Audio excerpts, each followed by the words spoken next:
کو کرتا ہوا حیران گیا، ہر مقام والے کو کرتا ہوا حیران گیا، لامقام میں میرا پیغمبر ذیشان گیا، لامقام میں میرا پیغمبر ذیشان گیا، اس کو سب مان گئے آپ کو جو مان گیا۔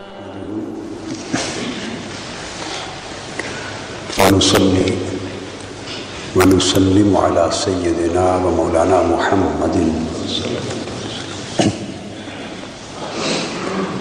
رسوله النبي الأمين المكين الحنين الكريم الرؤوف الرحيم، أما بعد، أعوذ بالله من الشيطان الرجيم، بسم الله الرحمن الرحيم۔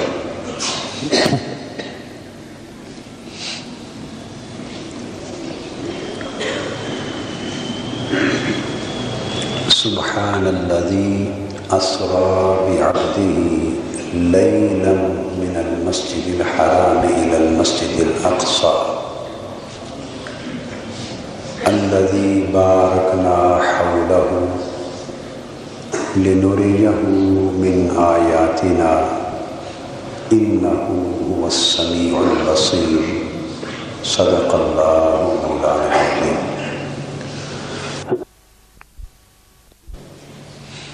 معزز خواتین و حضرات اور عزیزان گرامی قدر،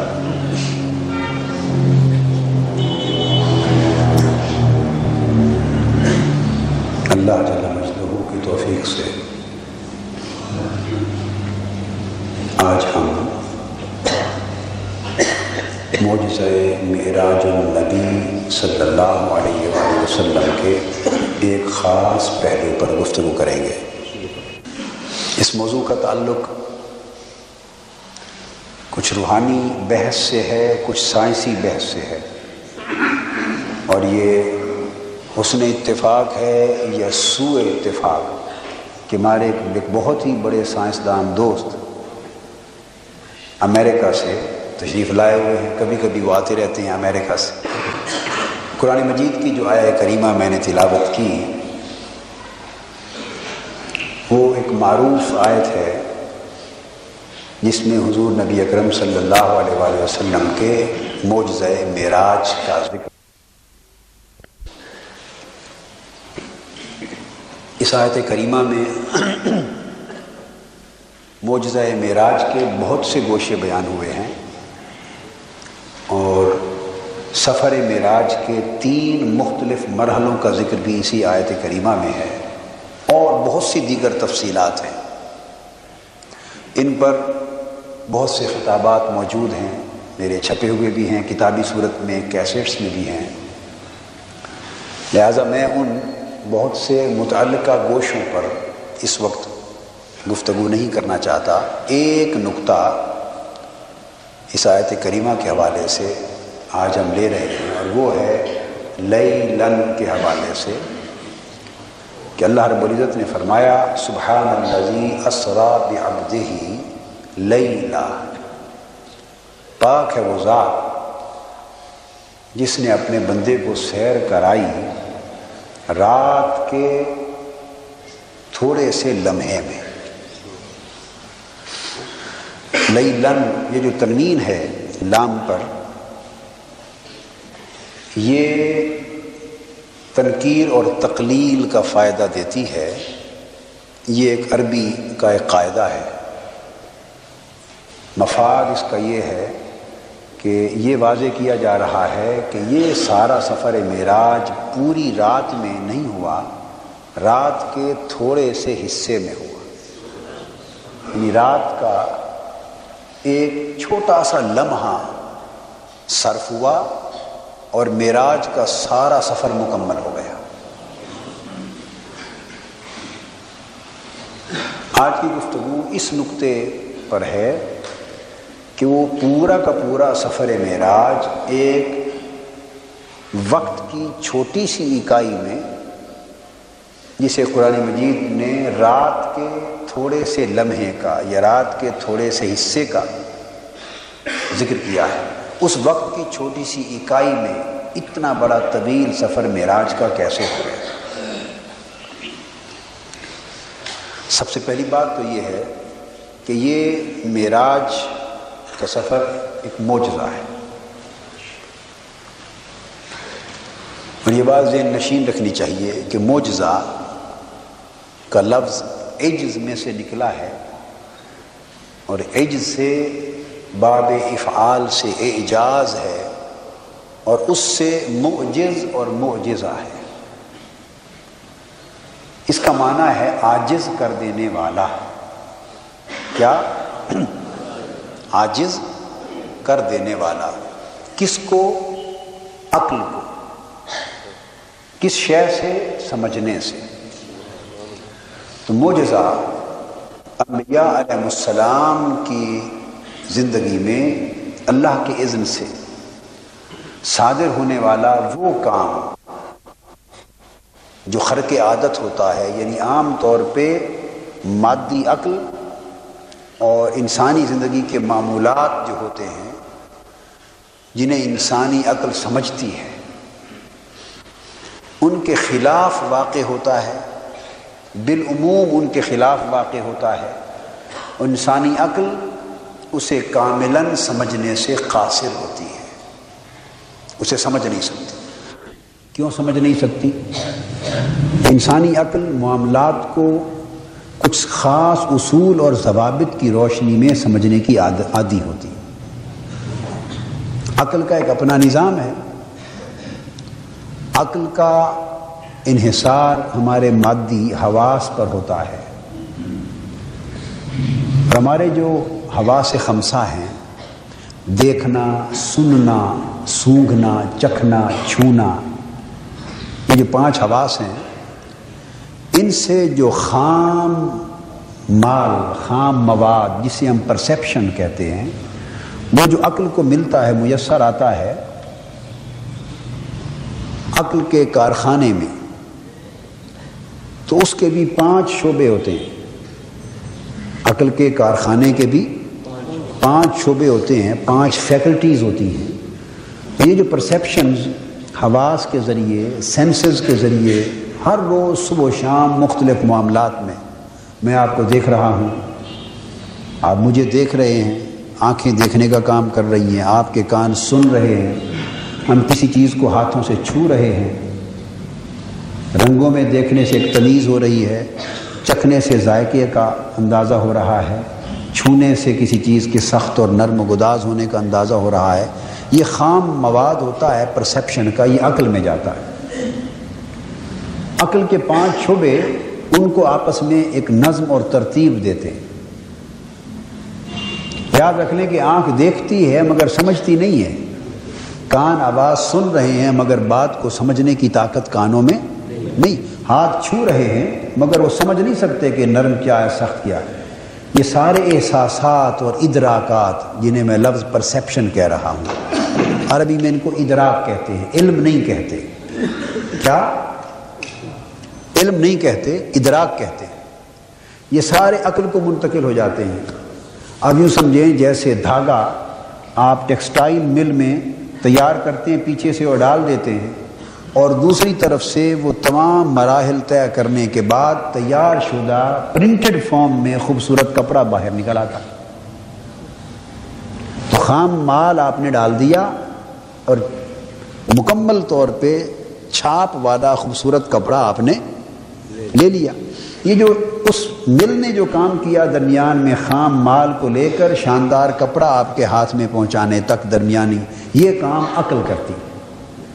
حواس کا خام مواد لے کر کارخانے کے اس کے مختلف شعبے ہیں، فیکلٹیز ہیں، ان میں ان کو نظم دیتی ہے، ترتیب دیتی ہے، اور وہ جو ادراکات ہوتے ہیں اور احساسات ہوتے ہیں وہ علم میں بدل جاتے ہیں، باقاعدہ تصورات میں بدل جاتے ہیں، اور وہ تصورات بن کر، علم بن کر، باقاعدہ خیالات بن کر، نظریات بن کر، افکار بن کر، فلسفے بن کر، تھیوریز بن کر عقل سے باہر نکل آتی ہیں، لوگ اس کو بیان کر دیتے ہیں۔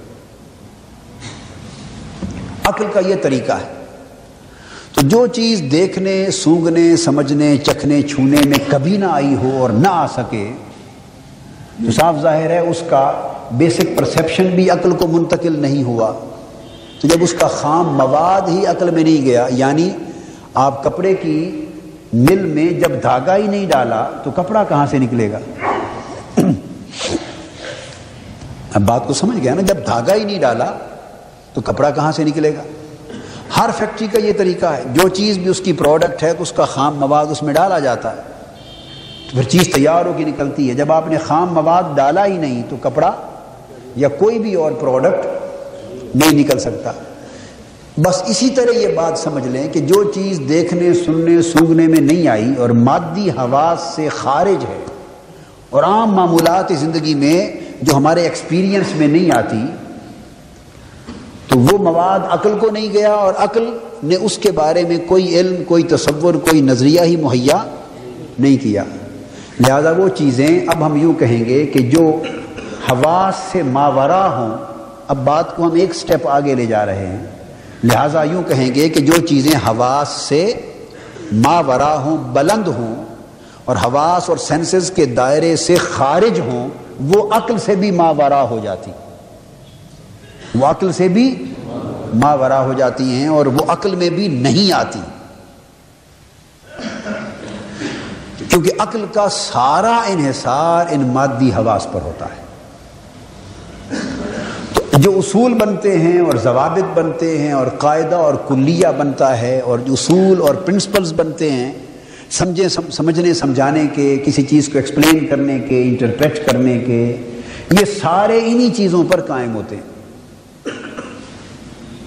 اور سائنس بھی اسی ایکسپیریمنٹس پر بنیاد رکھتی ہے، ساری آبزرویشنز پر، مشاہدات پر، تجربات پر اس کی بنیاد ہوتی ہے.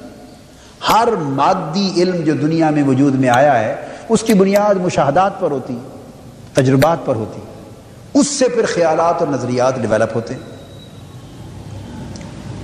چنانچہ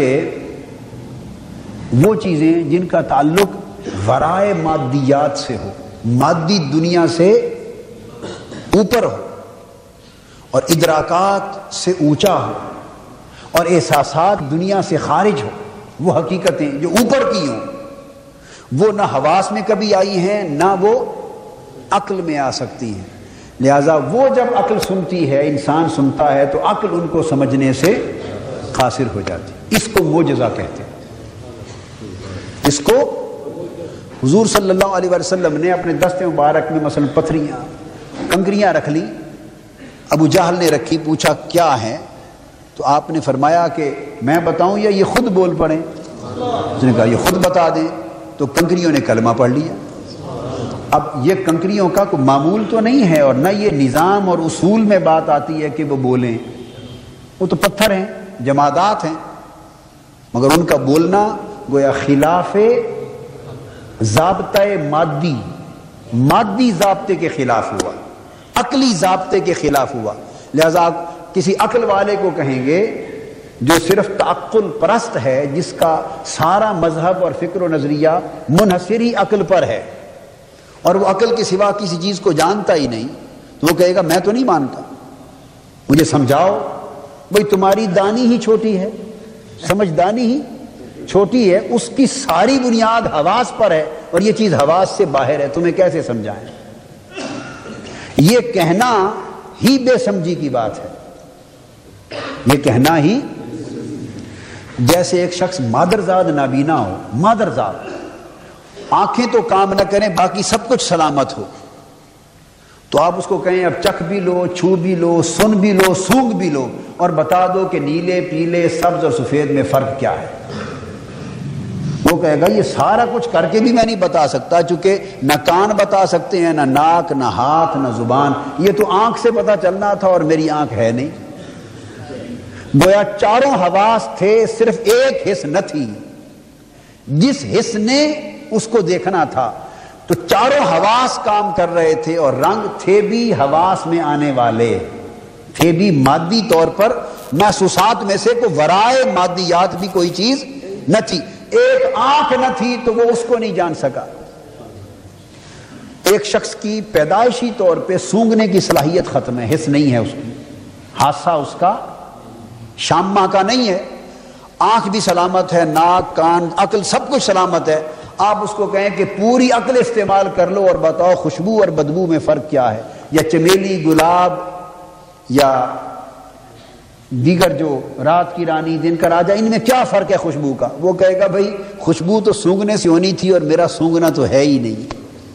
تو آپ نے اندازہ کیا کہ چیزیں مادی ہیں جو حواس میں آنے والی ہیں، مگر چونکہ خاص حس جو متعلق ہے اس کو پرسیو کرنے سے وہ نہیں، لہذا ساری حواس اور ساری عقل استعمال کر کے بھی اس کی سمجھ میں اب عقل سمجھا سکے گی. اس طرح آپ ہر چیز کا اندازہ کر لیں. ذائقہ، ایک شخص نے زندگی میں کبھی ذائقہ ہی نہیں چکھا، پیدائشی زبان ہی نہیں، اس کی ذائقہ ہی اس کے اندر نہیں ہے. بعض لوگ ایسے ہو جاتے ہیں، بیمار ہو جاتے ہیں، ذائقہ ختم ہو جاتا ہے، حس ختم ہو جاتی ہے چکھنے کی. کیلا، آم، سیب کسی نے زندگی بھر نہیں کھایا، دیکھے بھی نہیں، چکھے بھی نہیں. اسے کہیں کہ بتائیں تینوں کے ذائقے میں کیا فرق ہے، نہیں بتا سکتا. اس نے کہا بھی چکھنے سے پتہ چلنا تھا. اور اگر اس نے بالفرض کھائے بھی ہوں، میں اگلی بات کرتا ہوں، یہ ایک مزاح لطیف ہے. اگر معراج دین نے سمجھ لیں کیلا بھی کھایا، آم بھی کھایا اور سیب بھی کھایا اور سارا دن خوب کھائے، ایک ایک من کھا گیا، اور کھانے کے بعد اگر ہم معراج دین کو کہہ دیں کہ معراج دین تم نے سیب بھی کھا لیا، کیلا بھی کھا لیا اور آم بھی کھا لیا، اب ہمیں زبان سے زبان سے کھایا چکھا ہے، ان کے ذائقے کا فرق سمجھا دو. تو ذائقے کا فرق سمجھایا جا سکتا ہے، معراج دین سمجھا لے گا. آپ میں سے کوئی سمجھا سکتا ہے تو ہاتھ کھڑا کر دے. سارا دن پورا ہفتہ کھاتے رہیں تینوں پھل، خوب کھا لیں، اچھی طرح سمجھ لیں، سمجھ آ جائے گی نا ذائقہ کیا ہے تینوں کا. اب آپ سے کہا جائے کہ فرق سمجھا دو، سمجھا دیں گے؟ نہیں. کیوں نہیں سمجھا سکیں گے؟ آپ ایک ہی بات کہیں گے بات یہ ہے کھائے بھی ضرور ہے، پھل چکھے بھی ہیں، مگر سمجھا نہیں سکتا. کوئی سمجھا کیوں نہیں سکتے؟ آپ جواب دیں گے کہ یہ چیز ہی چکھنے کی ہے، نہ سمجھنے کی نہ سمجھانے کی. اگر آپ نے سمجھنا ہے تو خود چکھ کے دیکھ لو، خود کھا لو اور چکھ کے دیکھ لو، رکھ لو، خود چکھ کے دیکھ لو. یہی بات صوفیہ اور عرفاء کی ہوتی ہے. ان کی باتیں مولویوں کی سمجھ میں نہیں آتی. مولوی کرتے ہیں مناظرے، صوفی کرتے ہیں مشاہدے. وہ دیکھتے ہیں اور وہ بن دیکھے جگڑتے ہیں. معذرت کے ساتھ مولویوں سے میری مراد وہی مولوی ہیں جو صوفی نہیں ہیں، ورنہ تو مثنوی مولا روم کی وہ مولوی بھی ہیں، صوفی بھی ہیں. وہ صوفی مولوی بھی ہو گزرے ہیں نا، مگر میں تو روکھے مولویوں کی بات کر رہا ہوں جو اندھے ہیں، جنہوں نے نہ کبھی چکھا ہے نہ کبھی دیکھا ہے. تو ان کا جھگڑا سارا یہی ہے، جھگڑا سارا یہی ہے. یہ آپ کو میں نے مثال زلیخا والی بھی دی تھی نا، کہ جس نے دیکھا تھا وہ تو فریفتہ ہو گئی تھی اور ماری ماری پھرتی تھی، اور جن زنان مصر نے دیکھا نہ تھا انہوں نے آسمان سر پہ اٹھا لیا تھا، شور مچا رکھا تھا کہ دیکھو غلام پہ عاشق ہو گئی. اب وہ پریشان ہوئی کہ میں کہاں جاؤں، کیا کروں، یہ تو تہمت لگ گئی بہت بڑی. اب اس تہمت سے اپنا دامن کیسے دھوں؟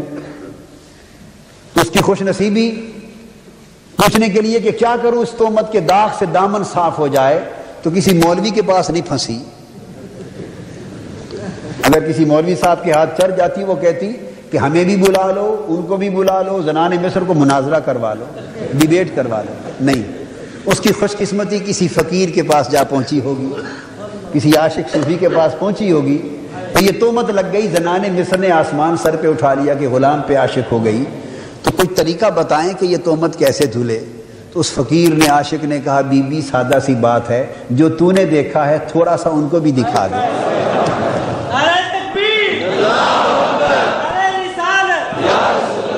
اب ڈاکٹر عوان صاحب امریکہ رہتے ہیں، یہ باتیں امریکہ کہاں ملیں گی؟ ہاں، یہ باتیں امریکنز میں تو نہیں ملتی. یہ یہاں بھی نہیں رہی باتیں. وہ کسی نے، علامہ اقبال نے کہا، نہ وہ غزنوی میں تڑپ رہی، نہ وہ خم ہے زلف ایاز میں، نہ وہ عشق کی رہی گرمیاں، نہ وہ حسن کی رہی شوخیاں. نہ وہ غزنوی میں تڑپ رہی، نہ وہ خم ہے زلف ایاز میں. ہم یہ رونا یہاں بھی روتے رہتے ہیں، یہ دور بیت گئے، یہ پرانے وقتوں کی باتیں ہیں. تو اس نے کہا بی بی جو دیکھا ہے خود تھوڑا سا ان کو بھی دکھا دے. بس اسی وقت یہ تو شور شرابہ سارا نہ دیکھنے کا ہے، جو دیکھ لیتے ہیں چپ ہو جاتے ہیں. تو پھر یوسف علیہ السلام کو تھوڑا سا دکھا دیا، حسن کا جلوہ کرا دیا. بس پھر دیکھنے کی دیر تھی، نہ صرف چپ ہو گئی بلکہ اپنی انگلیاں بھی کاٹ بیٹھی. نہ صرف چپ ہو گئی، اپنی انگلیاں بھی کاٹ بیٹھی. تو دیکھنے سے تو پھر سارا مزاج ہی بدل جاتا ہے. یہ ہمارے وریام علی محسن صاحب بیٹھے ہیں، وریام علی محسن صاحب بیٹھے ہیں. ایک وقت تھا انہوں نے بھی نہیں دیکھا تھا، ہائے ہائے ہائے. پھر ایک وقت آیا انہوں نے دیکھ لیا. ان سے پوچھے پہلے کیا تھے، جب دیکھ لیا پھر کیا ہو گئے. یہ سامنے بیٹھے ہیں، یہ بھی سائنسدان ہیں، بہت بڑے انجینئر ہیں اور بہت اونچے گریڈ کے واپڈا کے الیکٹریکل آفیسر ہیں، انجینئر، پتہ نہیں ڈائریکٹر ہیں یا اس سے بھی کوئی ڈائریکٹر جنرل ہیں. عام یعنی کم تعلیم یافتہ آدمی نہیں. تو مجھے ملے، جب نہیں دیکھا تھا مجھے ملے، اپنا تعارف کروانے لگے. کہنے لگے جی قادری صاحب میرا تعارف یہ ہے، میں بڑا وہابڑ ہوں. یہ سامنے بیٹھے ہیں، میں ان کے سامنے کہہ رہا ہوں آپ کو، میں بڑا تکڑا وہابڑ ہوں. مجھے اپنا تعارف خود کروانے لگے. بھائی آپ کیا زیارت کریں گے، بس دیکھ لیں بعد میں مل لیں نماز کے بعد. میں نے کہا خوشی کی بات. کہنے لگے میں آپ کے ساتھ نماز پڑھ سکتا ہوں، آیا کروں مسجد میں آپ کے ساتھ. میں نے کہا پڑھ سکتے ہیں. کہتے میں نے آمین زور سے کرنی ہے، آپ کو تکلیف تو نہیں ہوگی. میں نے کہا مجھے کوئی تکلیف نہیں ہوتی. کہنے لگے میں نے ہاتھ بھی یہاں رکھنے ہیں اس طرح اپنی وہ جو کونیاں پھیلا کے. میں نے کہا کوئی تکلیف نہیں ہوگی. کہتے ٹانگیں بھی پھیلا کے کھڑا ہوں گا، آپ کو تکلیف تو نہیں ہوگی. میں نے کہا آپ جو آ کے کر لیں مجھے کوئی تکلیف نہیں ہوگی، آیا کریں اور جو جی میں آیا کریں. بس پھر یہ آنے لگ گئے، آتے رہے آتے رہے آتے رہے. پھر اللہ نے کسی روز ان کو دکھا دیا. جب دکھا دیا تو رمضان شریف تھا، اعتکاف کے دن تھے، لوگ موجود تھے. انہوں نے پھر اعلان کیا کہ لوگوں آج میں نے وہ جو کہا تھا نا وہابڑ ہوں، وہ لباس اتار کے پھینک دیا. یہ تو ایسی ہے. پیر میر علی شاہ صاحب نے کہا کوئی مثل نہیں ڈھولن دی، کوئی مثل نہیں ڈھولن دی، چپ کر مہر علی اتھا جا نہیں بولن دی. مطلب ہے یہ سارے جھگڑے نہ دیکھنے کے ہیں. سارے جھگڑے جو دیکھ لیتے ہیں پھر وہ چپ کر جاتے ہیں. وہ جھگڑ ان کے دین میں جھگڑا نہیں رہتا، ان کے دین میں جھگڑا نہیں رہتا. جس کے دین اور عقیدے میں جھگڑا دیکھو سمجھو اس نے دیکھا نہیں، اس نے چکھا نہیں. اور جس کے دین میں اور عقیدے میں اور طبیعت میں جھگڑا نہ دیکھو تو کہو یہ یا دیکھنے والوں سے ہے یا چکھنے والوں سے ہے. ایک سادہ سی بات آپ کو بتا دیں، وہ فتوے متوے نہیں لگاتے پھر یہ لوگ. تو میں یہ عرض کر رہا تھا کہ جو چیز ورائے عقل ہو اور ورائے حواس ہو وہ پھر عقل میں نہیں آتی اور وہ سمجھی بھی نہیں جاتی، اور عقل ان کو سمجھنے سے قاصر ہوتی ہے. اس عمل کو معجزہ کہتے ہیں. چاند کو ٹکڑے کر دیا، مردوں کو زندہ فرما دیا، کھجوروں کو چلا دیا، پتھروں کو بلا دیا، ڈوبے سورج کو پلٹا دیا. یہ سب کچھ جو ہو رہا ہے یہ معجزات ہیں.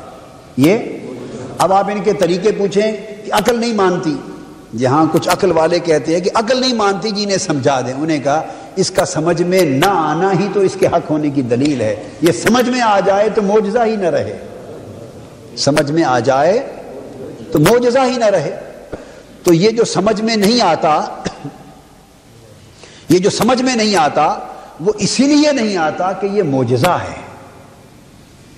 یہاں تک آپ بات تو سمجھ گئے کہ سبحان الذی اسریٰ بعبدہ لیلا، پاک ہے وہ ذات جس نے رات کے تھوڑے سے لمحے میں اپنے بندے کو سیر کرا دی. مسجد حرام سے مسجد اقصیٰ تک، پھر مسجد اقصیٰ تک سدرۃ المنتہا تک، اور سدرۃ المنتہا سے پھر لا مکان قاب قوسین او ادنیٰ تک لے بھی گئی اور لے بھی آئی. سارا سفر مکمل ہو گیا اور رات کا تھوڑا سا لمحہ بیتا. اب یہ جو عمل ہوا، اب اتنا طویل سفر اور اتنی طویل مسافت کا طے ہو جانا مگر تھوڑے سے وقت میں، طویل سفر کا طے ہو جانا مگر تھوڑے سے وقت میں، اور اتنا سفر زمانہ بیتے بغیر تو نہیں نہ طے ہوتا، تو اتنا طویل وقت گزر جانا مگر تھوڑے سے لمحے میں، یہ معجزہ ہے۔ اس کو تصوف کی اصطلاح میں اور شرعی اصطلاح میں طی زمانی اور طی مکانی کہتے ہیں۔ طی زمانی اور طی مکانی یعنی زمان کے فاصلوں کا ایک تھوڑے سے لمحے میں سمٹ جانا، ایک قدم میں سمٹ جانا، مکان کے فاصلوں کا ایک قدم میں سمٹ جانا، اور زمان کے فاصلوں کا ایک لمحے میں سمٹ جانا۔ یہ اسپیس اور ٹائم کی بحث ہے۔ اسپیس اور ٹائم کا ایک لمحے میں ایک مختصر سی اکائی میں سمٹ جانا، یہ معجزہ معراج ہے صلی اللہ علیہ وآلہ وسلم۔ حضور صلی اللہ علیہ وسلم کا یہ معجزہ، اب میں نے ایک بات کی کہ کاملاً تو سمجھ نہیں آئے گا، عقل سمجھنے سے قاصر رہے گی، مگر علامہ اقبال نے ایک بات کہی، گزر جا عقل سے آگے کہ یہ نور چراغ راہ ہے منزل نہیں ہے۔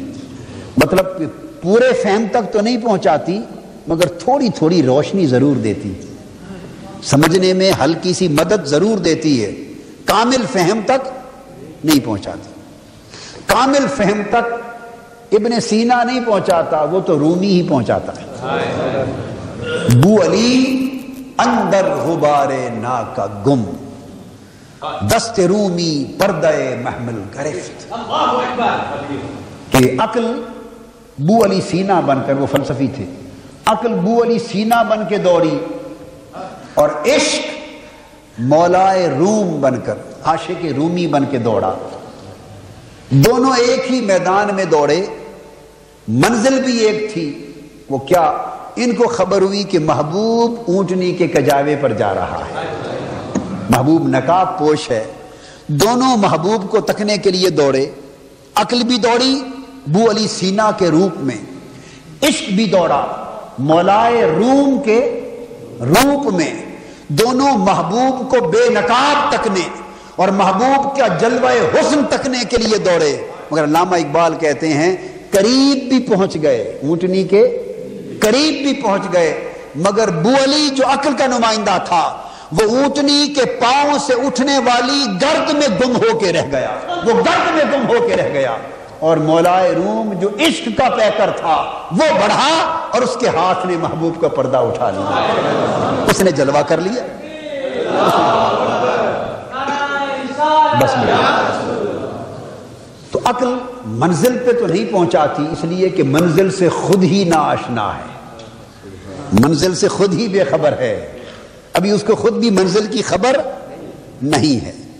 البتہ وہ راستہ جو منزل کی طرف جا رہا ہے اس کی تھوڑی سدھ بدھ دیتی ہے، لہذا آج ہم اس تھوڑی سدھ بدھ کی بات کر لیں گے۔ وہ جو تھوڑی سی خبر دیتی ہے، ہلکی سی سدھ بدھ دیتی ہے، اس کا ایک اینگل اسپریچول ہے، ایک سائنٹیفک ہے، اس کو سمجھنے کا ایک زاویہ روحانی ہے اور ایک زاویہ سائنسی ہے، اور روحانی زاویہ قرآنی بھی ہے اور دیگر حدیث کی روشنی میں بھی ہے اور کرامہ، یعنی ہر اینگل سے وہ ثابت ہوتا ہے۔ یہ طی زمانی اور طی مکانی، میں صرف قرآن مجید کی 2 مثالیں دوں گا سمجھانے کے لیے، اور بہت کچھ اس موضوع پر قرآن اور حدیث میں موجود ہے۔ طی زمانی فاصلے، زمانے، بہت زمانے، مدتیں، سال ہا سال، چند لمحوں میں ان کا سمٹ جانا، قرآن مجید کہتا ہے۔ اصحاب کہف 309 سال سورہ کہف پڑھیے، قرآن مجید خود اپنے ٹیکسٹ میں، اپنے نص قرآن میں ہے، یہ کوئی تفسیر کی بات نہیں ہے۔ قرآن مجید فرماتا ہے کہ 309 سال اصحاب کہف اس غار میں رہے، اور ان کا کتا بھی 309 سال تک غار کے منہ پر، باہر دہانے پر۔ 309 سال بیت گئے، وہ اٹھے، انہوں نے ایک دوسرے کو دیکھا اور کسی کو بھیجا پیسے دے کر کے جا کے شہر سے کھانا لاؤ۔ اٹھ کر جب ایک دوسرے کو دیکھا تو آپس میں پوچھا کہ ہم قالو کم لبثتم، انہوں نے پوچھا ایک دوسرے سے کہ ہم کتنا عرصہ یہاں رہے ہیں۔ قال قائل منہم لبثنا یومن او بعد یوم. ان میں سے ایک بولا کہ یارو ہم یہاں ایک دن یا دن کا بھی تھوڑا سا حصہ یہاں رہے ہیں, ایک دن یا دن کا بھی کچھ حصہ یہاں رہے. یہ قرآن مجید نے کہا. پھر وہ چلے گئے, اور پتہ کیسے چلا کہ ایک حصہ نہیں بلکہ 3 صدیاں بیت گئیں. جب وہ سکہ لے کے مارکیٹ میں گیا تو لوگوں نے پکڑ لیا, دکانداروں نے, کہ یہ سکہ تو 3 صدیاں پہلے تھا. تو 3 صدیاں گزر گئی, تم نے یہ سکہ کہیں سے چرایا ہوگا بادشاہ کے خزانے سے. یہ سکہ کہاں سے آ گیا؟ یہ تو آج کا سکہ ہی نہیں ہے. تو پھر آگے تفتیش ہوئی.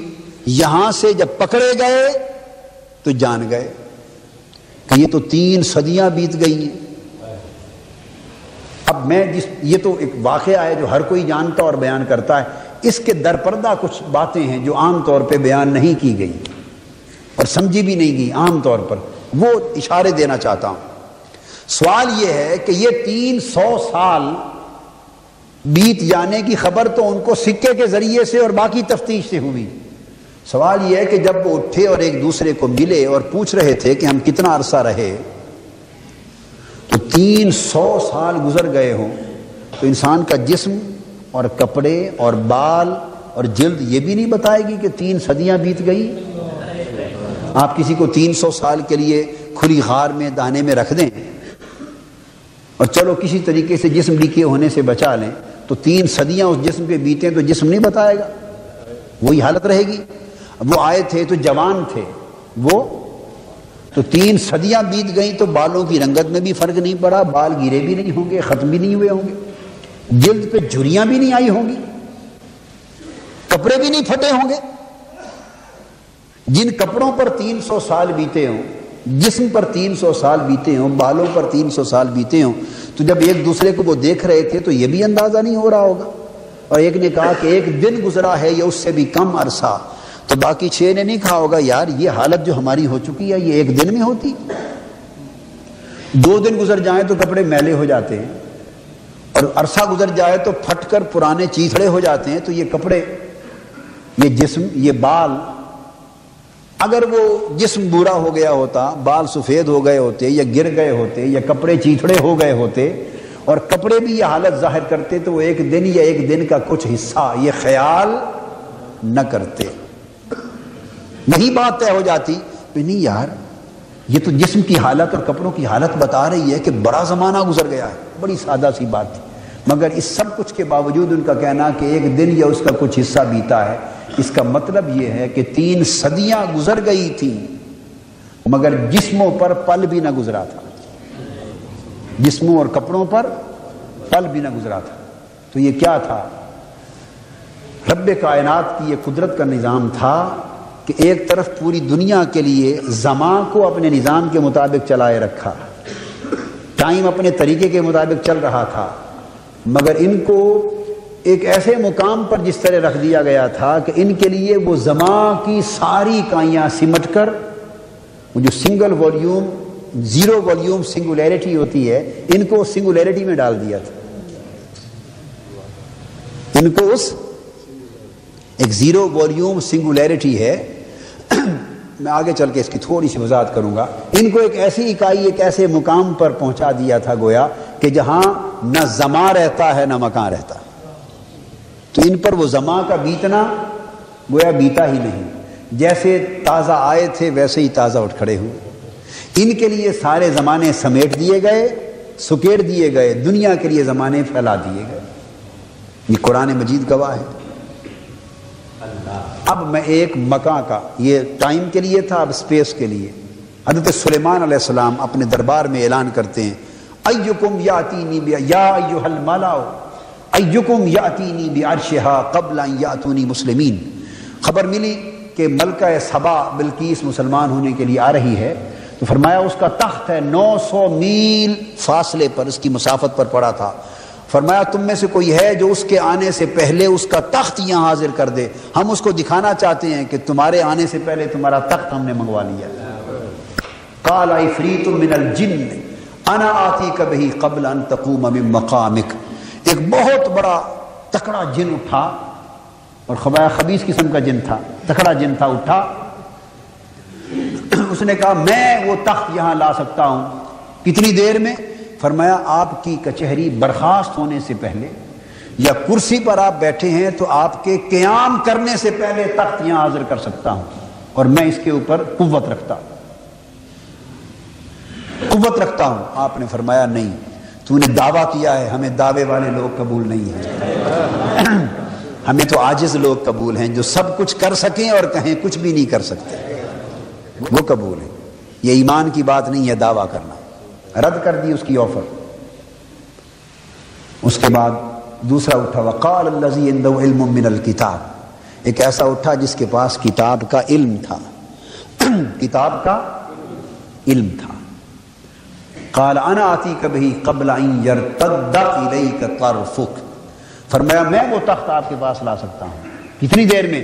فرمایا آپ کی جو آنکھ ہے اس کے جھپکنے سے پہلے، یعنی بنا آنکھ کا جو نور ہے اس کے پلٹنے سے پہلے لا سکتا ہوں۔ یہاں ایک خاص لطیف اشارہ بھی ہے یرتد الیک طرفک میں، کہ اب آنکھ کی تو کوئی چیز پلٹتی جھپکتی نہیں ہے، یہ اشارہ تھا جھپکنے سے کہ جتنی دیر میں انسان ایک آبجیکٹ کو دیکھتا ہے، اور دیکھتا کیا ہے، وہ جو روشنی اس پہ آتی ریفلیکٹ ہوتی ہے آنکھ سے، وہ دیکھتا ہے، تو یہ گویا لائٹ سپیڈ سے بھی پہلے لا سکتا ہوں۔ اشارہ یہ تھا کہ جو روشنی کی رفتار ہے اس سے بھی آنکھ جتنی دیر میں کسی چیز کو دیکھتی ہے، یا جھپک لے دیکھتے تو ایک لمحے کے لیے کھول لیں، اس لمحے سے بھی پہلے لا سکتا۔ فرمایا کیسے؟ فرمایا ھذا من فضل ربی، اللہ کے فضل سے۔ فلما رآہ مستقرا عنده قال ھذا من فضل ربی، آنکھ جھپکی، تخت موجود تھا، اس نے عرض کیا حضور میری تو کوئی طاقت نہیں، یہ میرے رب کا فضل ہے۔ تو جس نے کہا میرے رب کا فضل ہے اس کی آفر قبول کر لی، جس نے کہا میری طاقت اور قوت ہے اس کی قبول، کیونکہ میری طاقت اور قوت یہ راستہ فرعونیت کی طرف جا رہا ہے، اور میرے رب کا فضل ہے یہ راستہ ابدیت اور بندگی کی طرف جا رہا ہے۔ فرمایا ہمیں بندے قبول ہیں، فرعون قبول، جو خدا بنتے ہیں بندگی چھوڑ کر وہ قبول نہیں ہے۔ کہ یہ 900 میل کی مسافت آنکھ جھپکنے میں کوئی تخت لا سکتا ہے؟ کوئی غائب بھی ہو سکتا ہے آنکھوں کے سامنے اتنی دیر میں، جانا اور آنا تو ناممکنات میں سے ہے۔ تو گویا سارے فاصلے اور مسافتیں اور سپیس سمٹ گئے، ایک قدم کے اندر سمٹ گئے، اور سارے زمانے سمٹ گئے، کتنے ایک لمحے کے اندر سمٹ گئے۔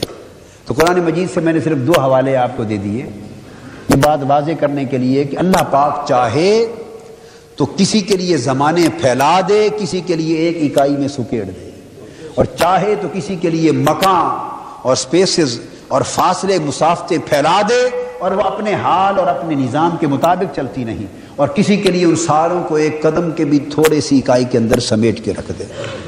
یہ 2 قرآنی حوالے ہوئے۔ کیا؟ اب یہاں ایک ایمان افروز ایک ولی کی کرامت سناتا ہوں۔ 2 پہلے اس لیے بیان کر دیے کہ اگر کسی کو کسی ولی کی سیدھی کرامت سنا دیں اور اس کی عقل میں بات نہ آئے تو وہ بڑی آسانی سے، آج کا دور ایسا، وہ رد کر دیتا ہے، اور رد کرنے کے لیے وہ کہتا ہے جی کوئی قرآن کی بات ہو، ہم تو نہیں مانتے اس کو، کوئی قرآن کی بات ہے۔ یعنی رد اس کی طبیعت کرنا چاہتی ہے، بہانہ قرآن کا بناتا ہے، تو چونکہ اس نے قرآن بھی نہیں پڑھا، قرآن بھی نہیں سمجھا، وہ رد کر دے گا۔ تو میں نے پہلے قرآن سے دے دیا تاکہ اصول قائم ہو جائے، اب اس کی تائید میں سمجھانے کے لیے، تائید میں کیا، اس بات کو عملاً سمجھانے کے لیے واقعہ مدارج النبوت میں آیا۔ حضرت شیخ عبدالحق محدث دہلوی رحمۃ اللہ علیہ بڑے اکابر ائمہ محدثین میں سے ہوئے، جو اتھارٹی ہیں اسلام کے اندر، جو لوگ اتھارٹی ہیں ان میں سے ایک امام عبدالحق محدث دہلوی رحمۃ اللہ علیہ بیان کرتے ہیں کہ بغداد میں ایک شخص تھا، مؤذن تھا، فقیر تھا۔ اس کا معمول تھا کہ روزانہ جب جمعہ کی نماز کا وقت ہوتا تو اس سے پہلے دریا دجلہ کے کنارے جاتا، غسل کرتا، کپڑے اتار کے غسل کر کے پھر کپڑے پہن کر آ کر پھر جمعہ کی نماز کے لیے وہ اذان دیتا، صفیں بچھاتا، پھر اذان دیتا اور تیاری کرتا۔ ایک مسجد کا مؤذن تھا۔ ایک روز وہ قرآن مجید کی تلاوت کر رہا تھا اور اس میں یہ آیت آئی فی یوم کان مقدارہ 50,000 سنہ، کہ قیامت کے دن کا ذکر تھا کہ وہ ایک دن میں سب کچھ ہوگا، اور وہ ایک دن، اس کا کوانٹم، اس ایک دن کا کی مقدار کتنی ہے؟ تمہارے 50,000 سال کے برابر ایک دن ہوگا۔ یہ بھی زمان کا تصور ہے کہ ہوگا ایک دن، مگر وہ اتنا بڑا دن ہوگا کہ اس ایک دن کے برابر اس کی وقت کی اکائی اتنی وسیع ہوگی کہ تمہارے اسی اکائی میں 50,000 سال گزر گئے ہوں گے۔ تو 50,000 سال ہمارے اور وہاں کا ایک دن۔ یہ بات آپ کی سمجھ میں آئی؟ یہاں ایک بات حدیث کی بھی کہہ دوں، بڑی ایمان افروز بات۔ ہمارے 50,000 سال، ہماری تو وقت کی وہی اکائی ہے جو زمان کی چل رہی ہے، مگر یہ جب اس مقام پر پہنچے گی، وقت کی یہ اکائیاں جب وہاں جا کے کمپیئر ہوں گی تو 50,000 سال کی جو وقت کی اکائیاں ہیں یہ ایک دن میں سمٹ جائیں گی۔ اور 50,000 سال کا ایک دن، حضور صلی اللہ علیہ وسلم نے فرمایا جو عاشق اور مومن لوگ ہوں گے، جو مومنین کاملین ہوں گے، ان پر صحابہ کرام پریشان ہوئے، آقا 50,000 سال کا دن سورج سوا نیزے پر ہوگا، ہر چیز تپ رہی ہوگی اور نفسا نفسی کا عالم ہوگا، اس عذاب اور قہر کے عالم میں، اور اللہ کا جلال عروج پر ہوگا، تو 50,000 سال پہ پھیلا ہوا دن کیسے بیتے گا؟ مشکل کی تو ایک گھڑی نہیں بیتتی، لمبی ہو جاتی ہے۔ مشکل کی تو ایک رات نہیں بیتتی، وہ قیامت کی طرح لمبی ہو جاتی ہے۔ اور 50,000 سال کا دن اتنے مشکل وقت میں کیسے بیتے گا؟ حضور صلی اللہ علیہ وسلم مسکرا دیے، فرمایا نہیں، یہ انہی کے لیے ہے جو اس کے نہیں ہے، اور جو اس کے ہو گئے ہیں، جو اس کے دیدار کے طالب ہوں گے، اس کے دیدار کے، یہ عقل والوں کے لیے 50,000 سال کا دن ہوگا۔ اور رہ گئے عشق والے، آقا نے فرمایا، صحابہ کرام نے پوچھا تو حضور ان کے لیے کیا ہوگا؟ فرمایا ان کے لیے 50,000 سال کا دن اتنی دیر میں گزر جائے گا جیسے عصر کی 4 رکعتیں پڑھ کے کوئی سلام پھیر دیتا ہے۔ عصر کی 4 رکعتیں پڑھ کے کوئی سلام پھیرتا ہے، بس 4 رکعتوں کے برابر عاشقوں کا دن ہوگا۔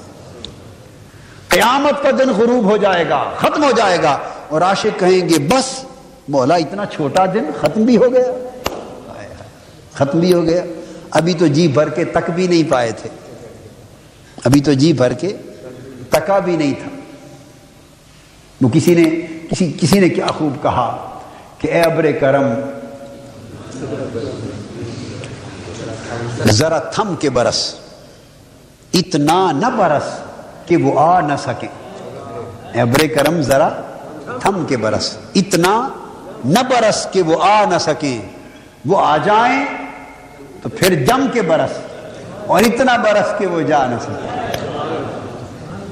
یعنی جب وہ آ جائیں تو پھر ایسے برس کے جا نہ سکے کہ پھر تکتا ہی رہ جائے اور اسی تکنے میں سارا وقت گزر جائے۔ تو عاشق لوگ جب اس محبوب حقیقی کا جلوہ کریں گے تو تکتے ہی رہ جائیں گے، اور اس وقت خبر ہوگی جب اطلاع ہوگی کہ قیامت کا دن بیت گیا، چلو جنت میں چلو۔ ان کا جنت میں جانے کا حکم، ایک لمحے کے لیے انہیں ہجر لگے گا کہ فراق کی طرف جا رہے ہیں، عرض کہ یہ اتنا یہ دن ختم بھی ہو گیا، ابھی تو آنکھ بھر کے تک بھی نہ سکے تھے۔ انہیں خوشخبری دی جائے گی، نہیں یہ ابھی تم نے کیا دیکھا ہے، آگے چلو، تمہارے لیے پردے مزید بھی ہٹائے جانے والے ہیں۔ مقصد بات کا یہ ہے کہ کسی کے لیے وہ وہی لمحہ سمٹ جاتا ہے، کسی کے لیے پھیل جاتا ہے۔ تو میں یہ عرض کر رہا تھا کہ قیامت کے دن کا بھی مقابلہ، اس فقیر نے جب یہ آیت پڑھی تو اس کے دل میں تعجب ہوا، کسی بزرگ کے پاس گیا، ایک ولی اللہ کے پاس، عرض کی حضرت یہ بات میری سمجھ میں نہیں آئی، 50,000 سال ایک دن میں کیسے سمٹ گئے، ایک دن کے اندر کیسے سمو دیے گئے، یہ بات سمجھ میں نہیں آئی۔ تو آپ نے دعا کر دی سمجھائیں، فرمایا نہیں یہ سمجھانے والی بات نہیں، وہی جو میں نے شروع میں کی، یہ سمجھنے سمجھانے والی بات نہیں، میں دعا کرتا ہوں کہ مولا تیری زندگی میں یہ سب کچھ تجھ پر کبھی بیتا دے، تجھ پر بیتا دے، جب تجھ پر بیتے گا تو سمجھ آ جائے گی، سمجھانے سے سمجھ نہیں آئے گی۔ بس دعا فرما دی، وقت گزر گیا، وہ شخص وہ بات بھول گیا، زمانہ گزر گیا۔ اسی معمول کے مطابق جمعہ کے دن دریائے دجلہ کے کنارے غسل کے لیے گیا، کپڑے اتار کے رکھے اور چادر یا تہ بند باندھ کے اس نے غوطہ لگایا، غوطہ لگا کے نہا کے جب نہانے کے بعد باہر نکلا تو کپڑے نہیں، دائیں بائیں دیکھا تو وہ دریائے دجلہ کا کنارہ بھی نہیں ہے، اور غور سے دیکھا تو بغداد کی عمارتیں بھی نہیں ہیں، بغداد کا شہر بھی نہیں، پھر غور سے دیکھتا ہے تو وہ دجلہ بھی نہیں ہے، پریشان ہوا، بند باندھا ہوا باہر آ گیا۔ ایک شخص جا رہا تھا، اس سے پوچھا یہ کون سی جگہ ہے؟ اس نے کہا تم نے کون سی جگہ جانا ہے؟ اس نے کہا میں تو بغداد میں، یہ دجلہ نہیں ہے۔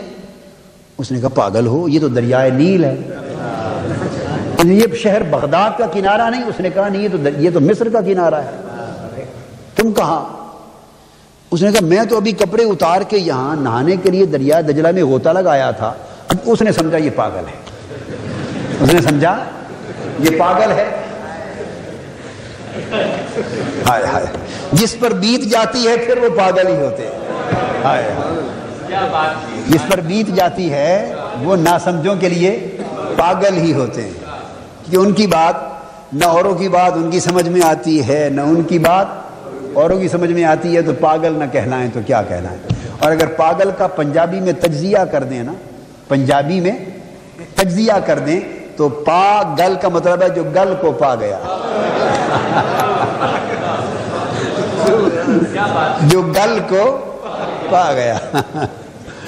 تو کچھ ایسے پاگل بھی ہوتے ہیں، ہر کوئی دماغی پاگل نہیں ہوتے، کچھ روحانی پاگل بھی ہوتے ہیں جو پا جاتے ہیں گل کو۔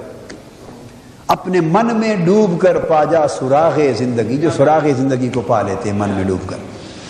تو خیر اس نے کپڑے اس کو لا کے دے دیے، اس نے کپڑے پہنے اور چلا گیا، مصر شہر میں آ گیا۔ سنارا تھا، پروفیشن کے لحاظ سے سنارا تھا، کام جانتا تھا، تو چلتے چلتے ایک سنار کی دکان کے پاس سے گزرا تو کھڑا ہو گیا۔ اب جو کوئی کام جانتا ہو تو ان کو پھر اس کام کے دیکھنے کی اور اس کے ہنر کو جانچنے کی علت بھی ہوتی ہے۔ کوئی جو فٹ بالر ہو نا، فٹ بال تو گیم ہو رہی ہے فٹ بال کی، تو فٹ بال کھیلنے والے باہر بیٹھتے ہی ان کی ٹانگیں ہلا ہلا کے تھک جاتی ہیں، وہ کک مارتے رہتے ہیں اور گول بچاتے رہتے ہیں۔ وہ بیٹھے بیٹھے ہی فل بیک ہوتے ہیں، وہ سینٹر فارورڈ ہوتے ہیں اور وہ گول کیپر ہوتے ہیں اور وہ ہیں رائٹ فارورڈ لیفٹ فارورڈ سب کچھ ہوتے ہیں، انوالو ہو جاتے ہیں۔ یہ کیا بتا رہا ہوں، یہ مشاہدے کی کیفیت ہے۔ یہ سب کچھ اس وقت تک نہیں ہوتا جب تک آدمی جسے دیکھ رہا ہے اس میں گم نہ ہو جائے۔ اکبر الہ آبادی کہتے ہیں جو آپ دیکھ رہے ہیں سو وہ ہو بھی جائیے، جو آپ تک رہے ہیں سو وہ بھی ہو بھی جائیے۔ جب آدمی جسے دیکھتا ہے وہ ہو جاتا ہے، ذاکر ہمہ ذکر و ذکر مذکور شبد، جب اس ذکر کا وہ ذکر ہو جاتا ہے تو وہ کھو جاتا ہے، تو جو کھو جاتا ہے پھر اس کی باتیں سمجھ میں نہیں آتی۔ انہوں نے اس کی نظر سے طاق سے اندازہ کر لیا کہ یہ بھائی سنارے ہو؟ اس نے کہا سنارا ہوں، آ جاؤ کام کرو گے؟ جی ہاں کروں گا۔ اس کو ملازمت دے دی، بٹھا لیا۔ شریف النفس درویش آدمی تھا، کام جانتا تھا، کام کرتا رہا۔ اس کی شرافت، دیانت، طہارت اس کی بھی دھوم ہو گئی۔ جوان بھی تھا، لوگوں نے دیکھا بھائی جوان ہے، نیک صالح ہے، ہنر بھی پاس ہے، کماتا ہے، کسی نے اس کو بیٹی کا رشتہ دے دیا۔ شادی ہو گئی، سال ہا سال بیت گئے، 4 بچے ہو گئے، گھر لے لیا، 4 بچے ہو گئے، 12 سال گزر گئے مصر میں رہتے۔ معمول وہاں بھی اس نے وہی شروع کر دیا کہ جمعے کے دن ایک مسجد کی اذان لے لی، دریا نیل میں جاتا، نہاتا، پھر آ کے صفیں درست کرتا اور اذان جمعہ کی کہتا۔ یہ معمول وہاں بھی شروع کر دیا۔ ایک روز معمول کے مطابق دریائے نیل میں نہانے گیا، کپڑے اتارے، غوطہ زن ہوا، جب سر نکالا باہر تو دریا دجلہ کا کنارہ اور وہ پرانے کپڑے پڑے ہوئے، اب نہ مصر نہ نیل، وہی کپڑے، اور ایسے کپڑے کہ بالکل جیسے ابھی اتار کے رکھے ہوں، وہ دریا دجلہ اور بغداد کی اونچی اونچی عمارتیں، بغداد شریف دی کی نشانی، اونچیاں لمیاں چیراں۔ اس نے کپڑے پہن لیے اور کسی سے جا کے پوچھا، اب وہ پاگل بن گیا، اب وہ صحیح معنوں میں پاگل تھا۔ یہ ہو کیا گیا؟ اس نے کہا یہ دجلہ ہے؟ اس نے کہا ہاں بھائی دجلہ ہے۔ یہ بغداد ہے؟ ہاں بھائی بغداد ہے۔ نیل نہیں ہے؟ اس نے کہا نیل نہیں۔ یہ مصر نہیں؟ مصر نہیں۔ اور کپڑے پہن کے دوڑا اسی مسجد کی طرف گیا کہ جا کے ملوں لوگوں کو کیا ماجرا ہے۔ تو کچھ درویش لوگ تھے، وہ مسجد کے بغداد کی اس 12 سال پہلے کے اس دن جمعہ کی مسجد کے دروازے پر انہیں چھوڑ کے آیا تھا کہ میں نہا کے آ لوں اور پھر صفیں درست کر کے اذان کہتا ہوں۔ تو اس مسجد کے دروازے پر پہنچا تو وہ درویش ابھی دروازے پر ہی کھڑے تھے. جب اس کو آتے ہوئے دیکھا تو وہ اس کا نام لے کے کہتے ہیں او فلاں تو پھر نہانے نہیں گیا, راستے سے ہی پلٹ آیا. بھئی تو کہہ کے گیا تھا میں دجلہ نہانے جا رہا ہوں دریا دجلہ کے کنارے, تو پھر ارادہ چھوڑ دیا واپس ہی پلٹ آیا. اس نے کہا کیا کہہ رہے ہو؟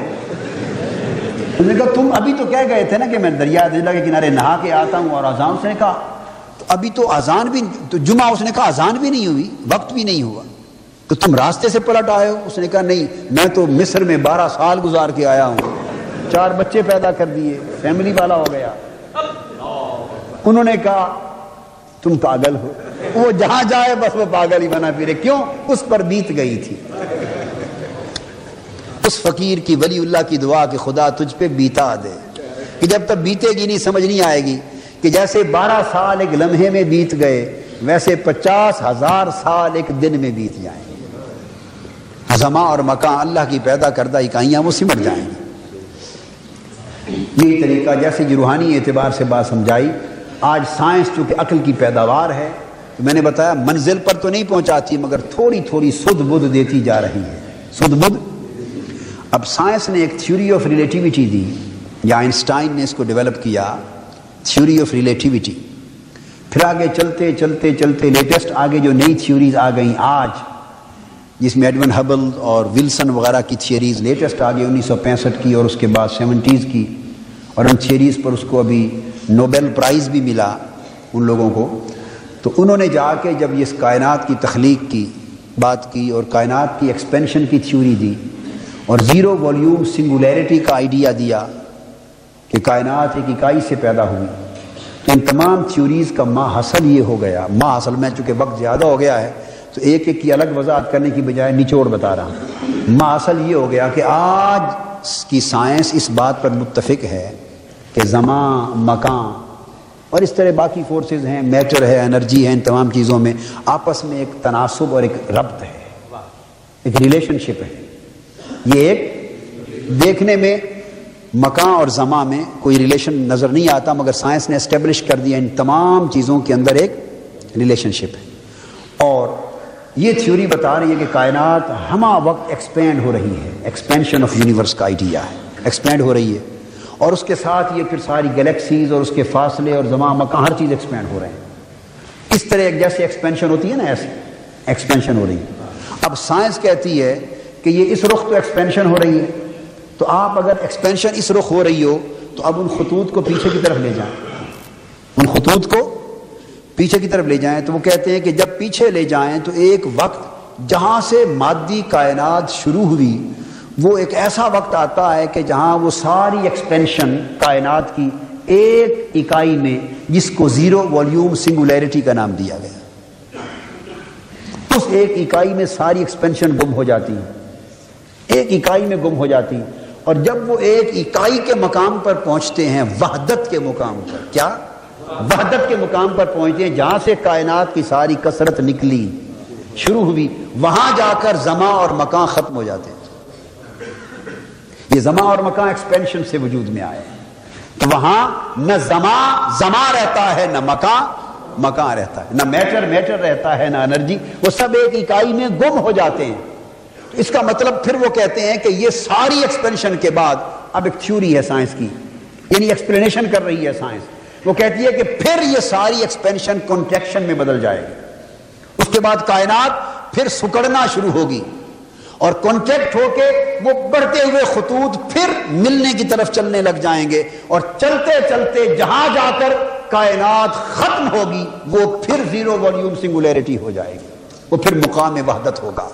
گویا کائنات کی ساری کثرت, جس میں کثرت زمان بھی ہے, کثرت مادہ بھی ہے, کثرت توانائی بھی ہے اور کثرت زمان بھی ہے, یہ ساری کثرتیں یہ شروع بھی ایک وحدت سے ہوئی تھی, اور ساری کثرتیں کائنات کی ختم بھی جا کر ایک وحدت میں ہوں گی. گویا کائنات کی ابتدا بھی وحدت ہے اور کائنات کی انتہا بھی وحدت ہے. تو جب تک کوئی کثرت کے عالم میں رہتا ہے, زمان بھی ہے, مکان بھی ہے, اور جب کوئی کثرت سے نکل کر سوئے وحدت جاتا ہے, زمان بھی سمٹ جاتا ہے, مکان بھی سمٹ جاتا ہے. تو مصطفیٰ کی ذات جب تک کثرت میں تھی، اس عالم مادیات میں تھی، تو کثرتی کائنات میں زمان بھی تھے، مکان بھی تھے، مگر سفر معراج کثرت سے نکل کر وحدت کی طرف تھا۔ جب تاجدار کائنات عالم وحدت کی طرف پہلے، تو زمان بھی سکڑ گئے، مکان بھی سکڑ گئے۔ خدا جانے کتنی مدتیں سرکار اللہ کی بارگاہ میں رہے، کتنی مدتیں کلام ہوا، کتنے زمانے دیدار ہوا، کتنے زمانے بیت گئے، مگر کثرتیں وحدت میں گم رہی۔ جب خدا کا حبیب پلٹ کر آیا، وحدت پھر کثرت میں بدل گئی۔ زمان وہیں سے چلا جہاں کھڑا تھا، مکان وہیں سے چلا جہاں کھڑا تھا۔